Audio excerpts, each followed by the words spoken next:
I'm on my way out to the field. I'm going to pick up Victor. He's out there prepping some graft wood for tomorrow. It's Monday. And I'm going to go pick him up, and we're going to go look at the next field and that they're going to do and talk about the cut down on that. I advised them one way, and now they're talking, his foreman's talking about doing it another way, and I need to go look at it with Victor, and we have some concerns about how if they're cut too low, the weed spray will kill the grafts. And anyway, for anyone new to this channel and don't know what it is that I do for a living, it's funny, Mr. Heavy Chevy mentioned this in his last video, but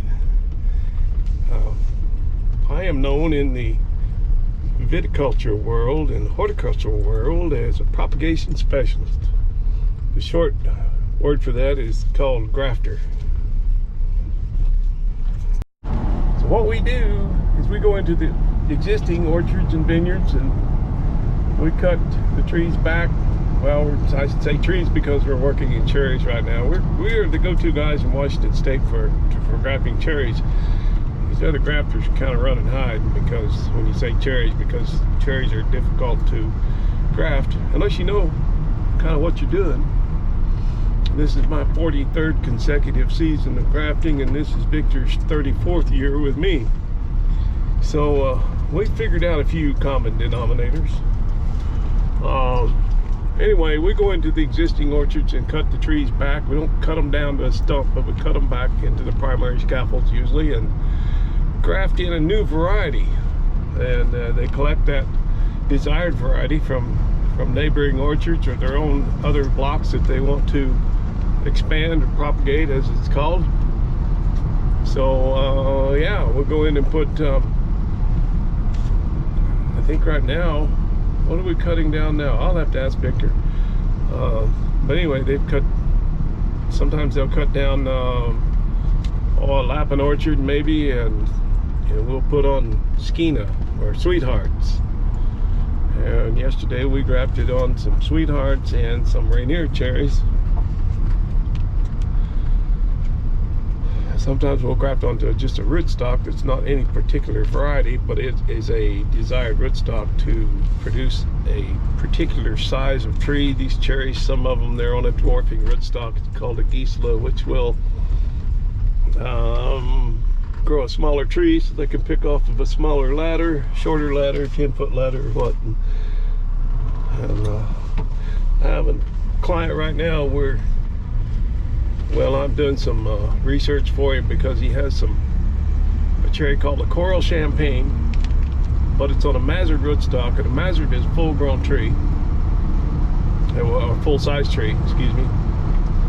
And so he has Lapins for pollinizers, but it's not working out. They're not blooming at the right time, so they need to cross-pollinate. And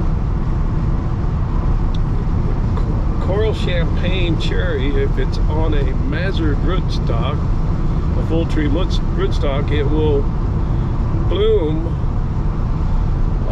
about 3 to 5 days later than it does if it's on a Gisela dwarfing rootstock. Isn't that interesting? So now, his Lapins are not, they're not cross-pollinated because the two cherries are not blooming at the same time. So we're trying to find something we can graft into those Lapins that will pollinate the Coral Champagne. And that's just part of my world. That's what I do for a living. Well, I think I'll stop here at the little coffee shack and take Victor a mocha.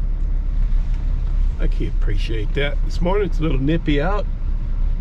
Quite nippy out, actually. Well, I know this wind's not going to be good for recording, so apologies. But this is the block we're looking at, and that's how I want to graft them. That's a sample I gave him. But they want to stump them. They want to cut them off below the crotch, yeah. Well, I don't know, Victor. If they think it's not going to get weed spray, you know. I mean, that was kind of low there. This one would be okay.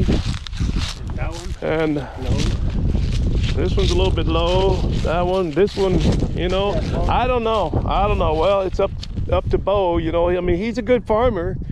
he knows what he's doing, but boy, just a little bit of mist in that weed spray and it'll kill those tender young shoots when the graft open up. Well, I'll talk to him. So they took the wire off on the other side. Okay, well, at least they took it down. You know, we used to fight that wire. One side here and one side here. Oh, okay. That makes sense. They could work the same middle, yeah. And if they throw the brush to one middle, then they can mow it all.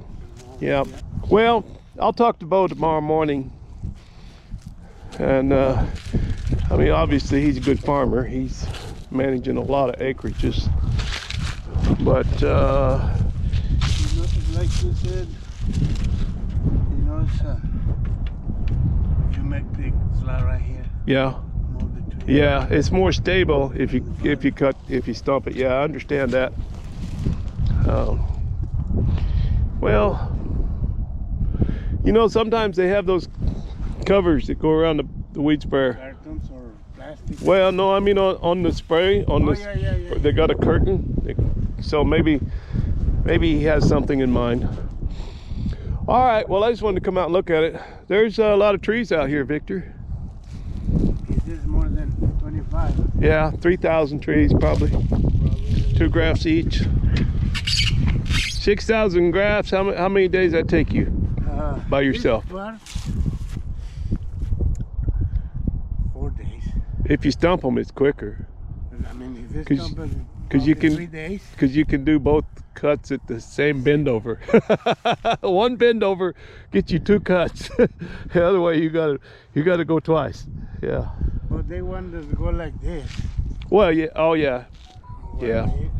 Yeah. Well. The other side. So. Yeah. It doesn't matter which way the sign is oriented. I mean, for me, it's the same because it's one tree. Yeah. One bend over. Yeah. But really, the orientation of the sign does not matter, but it's the bud that you train out, you know. There's always going to be a bud going the right way. I talked to Bo? Bo and tell him, you know, the shoots, they got 3 or 4 shoots. Yes. They're going to go either way. Something's going to go the right way, yeah. The other thing we need to caution that foreman about is to cut those square on top. So if they cut them at an angle, then you're tape. They've been doing pretty nice okay. work over there. Yeah. Well, if it's cut at an angle, then you're going to have to graft lower to make the tape work. Make it the same. Yep. Yep. Exactly. Well, okay. Well, I'll make a call tomorrow and we'll talk to him. I just wanted to see it with my own 2 eyeballs.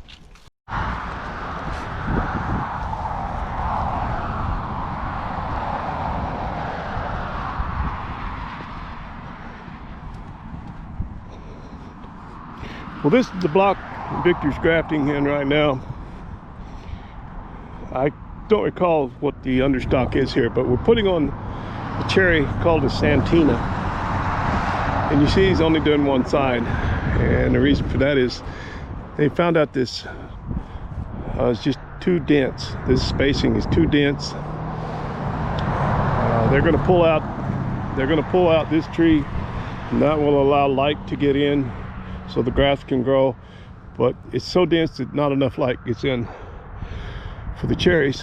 So they're going to pull that tree out, and this will space this out a little bit further, but they can still, as you can see, the orientation of the sign, or the way Victor's putting them in, there's a bud that goes this way and a bud that goes this way, and they can still put it back on the V trellis.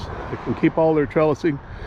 So if they were to pull this whole thing out as they did over here, it's way more expensive to replace, because they have to go back in and replace all that trellising again.